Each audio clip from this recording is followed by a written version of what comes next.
আসসালামু আলাইকুম ভিউয়ার্স, আশা করছি ভালো আছেন। নিউ একটা ব্লগ নিয়ে আবার চলে আসলাম। খেতে ইচ্ছে করছে বাইরিমি থেকে। আজকে আমি রামেন রান্না করেছি, ইয়ামি ইয়ামি টেস্টি টেস্টি। আর খেয়ে বলছি রামেনটা কেমন হয়েছে। তবে আমার রামেনটার ভিতরে শুধুমাত্র আমি সয়া সসটা ইউজ করতে পারিনি, কিন্তু এছাড়া বাদবাকি সমস্ত টিপস আমি ইউজ করেছি। লং হয়েছে, জামি হবে আল্লাহ রহমত বিসমিল্লাহ।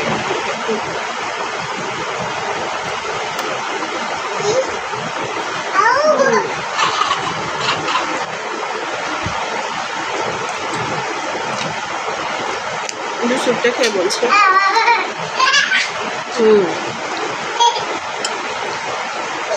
তারপরে আমরা বাইরের যে রেস্টুরেন্টে রামেনটা খাই,